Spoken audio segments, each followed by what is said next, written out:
বিরিয়ানি খেতে কে না পছন্দ করে। বন্ধুরা, welcome back to my channel নিরামিষ কিচেনে সবাইকে অনেক স্বাগতম। তা বন্ধুরা, আজ আপনাদের জন্য নিয়ে এসেছি ভেজ বিরিয়ানি। হ্যাঁ বন্ধুরা, ভেজ বিরিয়ানি, কিন্তু সম্পূর্ণ অয়েললেস, এক ফোঁটা তেল মাত্র নেই এবং ঝরঝরে সুস্বাদু দারুণ টেস্টি এই ভেজ বিরিয়ানি। একবার খেয়ে দেখবেন অয়েল দিয়ে বিরিয়ানি খাওয়া ভুলেই যাবেন। দারুণ স্বাদে, ভীষণ টেস্টি।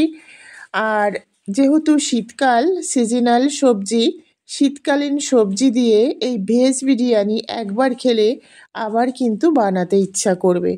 একদম ঘরে থাকা সামান্য উপকরণ দিয়ে যেসব বন্ধুরা ভেজিটেরিয়ান, তাদেরও তো খেতে ইচ্ছা করে, তাদের জন্য। আর অনেক বন্ধুরা আছেন অয়েল খান না বা অয়েল খাওয়া নিষেধ, তাদের জন্য। তা চলুন দেখা যাক কিভাবে তৈরি করেছি। এখানে 300 গ্রাম বাসমতি রাইস আছে। এটা জল দিয়ে ভালো করে ধুয়ে আমি 2 থেকে 3 ঘন্টা ভিজিয়ে রাখবো। ভালো করে ধুয়ে নেব, 2 থেকে 3 ঘন্টা ভিজিয়ে রেখেছিলাম। এইবার পরিমাণ মতো জল দিয়ে দিয়েছি, এর মধ্যে পরিমাণ মতো নুন আর একটু অয়েল দেব। নুন আর অয়েল দেওয়ার পর তারপর কিছুটা পরিমাণ দেব কিশমিশ, লবঙ্গ, এলাচ, দারুচিনি, বেলি দেব, তেজপাতা, কিছুটা কিশমিশ আর লবঙ্গ, এলাচ, দারুচিনি, এগুলি দিয়ে আমি চালটা দিয়ে দেব, যেহেতু জলটা ফুটে উঠেছে। আর বন্ধুরা, কাজু দিইনি ইচ্ছা করেই, কারণ কাজু সেইভাবে কেউ খেতে চায় না এইভাবে, তাই কাজুটা আমি অপশনাল রেখেছি, আপনারা চাইলে দিতেও পারেন। আর রাইসটা ভীষণ ইম্পর্টেন্ট। রাইসটা যদি সঠিক সময় সঠিকভাবে না হয় তাহলে কিন্তু বিরিয়ানিটা ঝরঝরে হয় না, হয় কখনো শক্ত থেকে যায়, নয় নরম হয়ে যায় বেশি। তা দেখুন, এখানে রাইসটা ফুটে উঠেছে। এবার গ্যাসের ফ্লেমটা মিডিয়ামে রাখবো। মিডিয়ামে রেখে এটা 70% যখন হয়ে যাবে, 5 থেকে 6 মিনিট লাগে এই রাইসটা হতে। দেখুন 70% ফুটে গেছে। এবার আমি জলটা ঝরিয়ে রাখবো, তাহলে কি হবে, একদম ঝরঝরে হবে রাইসটা, একদম ঝরঝরে হয়ে যাবে। এখানে টক দই, যেহেতু অয়েললেস বিরিয়ানি, তাই টক দইটা একটু বেশি করে নিতে হবে। 300 গ্রাম মতো টক দই আছে, আমি ফেটিয়ে নিয়েছি। আর এটা আদা আর গ্রিন চিলি মানে কাঁচা লঙ্কার পেস্ট, আদা আর কাঁচা লঙ্কার পেস্ট দিয়ে দিয়েছি। পরিমাণ মতো নুন দিয়ে দেব, পরিমাণ মতো চিনি দেব। এখানে চিনিটা যে যতটা খাবেন ততটা দেবেন। পরিমাণ মতো টারমেরিক পাউডার মানে হলুদ গুঁড়ো, জিরের গুঁড়ো, ধনের গুঁড়ো পরিমাণ মতো দিয়ে দেব।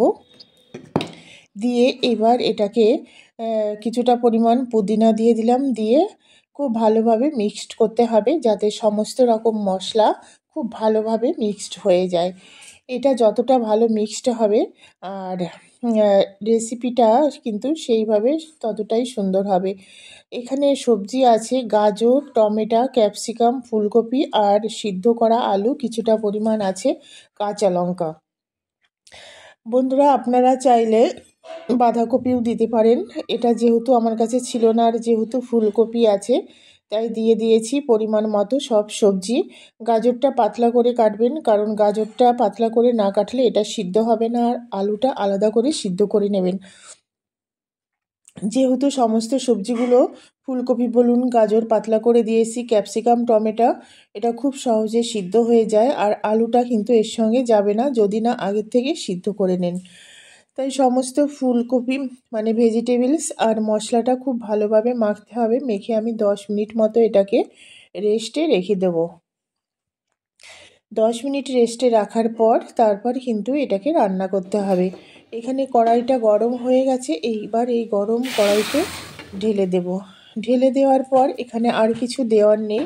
এবার হাই ফ্লেমে এটাকে কুক করতে হবে ঢাকা দিয়ে। সমস্ত উপকরণ দিয়ে দিয়েছি, হাই ফ্লেমে 10 মিনিট মতো কুক করব। হাই ফ্লেমে 10 মিনিট কুক করার পর ঢাকা দিয়ে দেব। ঢাকা দিয়ে আমি মাঝে মধ্যে দেখব যে কেমন হয়েছে। দেখুন ফুটছে, এখন একটু নাড়াচাড়া করে দেব।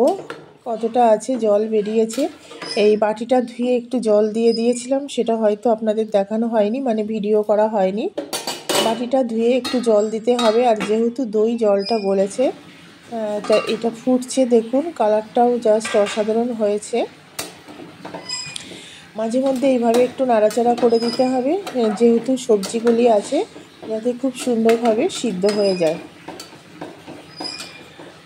আর এই বিরিয়ানিটা আপনি খেলে বন্ধুরা বুঝতেই পারবেন না যে এটা অয়েললেস এতটা টেস্টি হয়, একদম ঝরঝরে, দারুণ লাগে খেতে। আবার আমি ঢাকা দিয়ে এটাকে 5 মিনিট কুক করব। আর যেহেতু জলটা আছে, জলটা দেখুন শুকিয়ে গেছে, এটা অলমোস্ট হয়েই গেছে। এবার কিছুটা উপকরণ দিতে হবে। ওদিকে রাইসটা তো হয়ে গেছে, এটা বিরিয়ানি মশলা, এটা সানরাইজের বিরিয়ানি মশলা আছে, আপনারা চাইলে বাড়িতেও তৈরি করে দিতে পারেন। তা যেহেতু ভিডিওটা অনেকটা লং হয়ে গেছে, সেই জন্য আমি আর দেখালাম না। এটা সানরাইজের বিরিয়ানি মশলা 10 টাকার প্যাকেট কিনতে পাওয়া যায়, আপনারা দিয়ে দেবেন। আর ধনেপাতা দিয়ে বেশি জ্বালাবেন না, একদম মাখা মাখা হয়ে গেছে। রেসিপিটা দেখুন, মানে সবজিটা। এবার গ্যাসটা অফ করে দেবো, গ্যাসটা অফ করে দিয়ে তারপরে রাইসটা দিতে হবে। খুব সুন্দর হয়েছে, দারুণ একটা ফ্লেভার বেরিয়েছে, আপনারা বুঝতেই পারবেন না যে এটা সম্পূর্ণ অয়েললেস। গ্যাসটা অফ করে দিয়েছি, দেওয়ার পর দেখুন সবজিটা।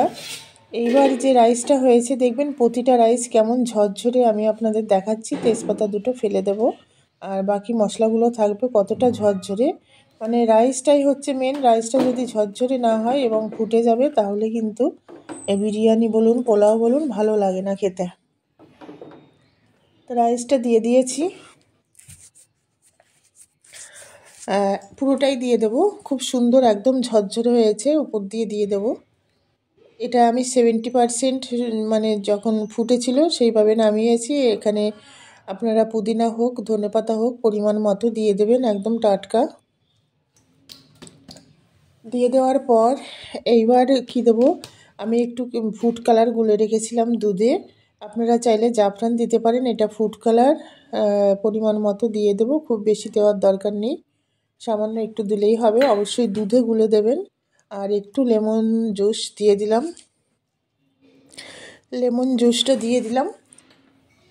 এইবার এখানে আর একটু বিরিয়ানি মশলা উপর দিয়ে দেব, দিয়ে এইবার ঢাকা দিয়ে দেবো। ঢাকা দিয়ে প্রথমে 2 মিনিট মিডিয়াম ফ্লেমে এটাকে কুক করব, তারপরে 1 মিনিট একদম লো ফ্লেমে কুক করার পর গ্যাসটা অফ করে দেব। গ্যাসটা অফ করে দেওয়ার পর আমি আধা ঘন্টা পর ফিরে আসছি। দেখুন বিরিয়ানিটা একদম রেডি, ঝরঝরে দারুণ হয়েছে। আমি কেটে আপনাদের দেখাচ্ছি। তো আজকের এই অয়েললেস ভেজ বিরিয়ানিটা কেমন লাগলো বন্ধুরা কমেন্টস করে জানাবেন। যে সকল বন্ধুরা নিরামিষ কিচেনের পাশে আছেন সবাইকে অনেক অনেক ধন্যবাদ, প্রীতি শুভেচ্ছা ভালোবাসা এবং অভিনন্দন। আর নতুন বন্ধুদের উদ্দেশ্যে বলছি, রেসিপি ভালো লাগলে পাশে থাকা বেল আইকনটি রিসিভ করে অল নোটিফিকেশান অন করে রাখবেন, যাতে নতুন নতুন রেসিপি আপলোড হলে সবার আগে আপনার কাছে নোটিফিকেশান যায়। একটা লাইক করতে ভুলবেন না, আর আপনারা কমেন্টস করুন। আপনারা কমেন্টস করলে আমিও মোটিভেটেড হব আরও নতুন নতুন রেসিপি আপনাদের জন্য নিয়ে আসার। তো দেখুন কতটা ঝরঝরে হয়েছে, আর কালারটাও বেশ দারুণ হয়েছে, রামধনু colour, green, white, red, yellow সব রকম কালার আছে। তা এইরকম নিত্য নতুন নিরামিষ রেসিপি পাওয়ার জন্য অবশ্যই নিরামিষ কিচেনের পাশে থাকুন। আর আপনারা সুস্থ থাকুন, ভালো থাকুন। কী কী রেসিপি দেখতে চান কমেন্টস করে জানাবেন। আপনারা কমেন্টস করলে ভালো লাগবে, আর ভুল ত্রুটি হলে অবশ্যই জানাবেন। টাটা বাই বাই, আবার দেখা হবে।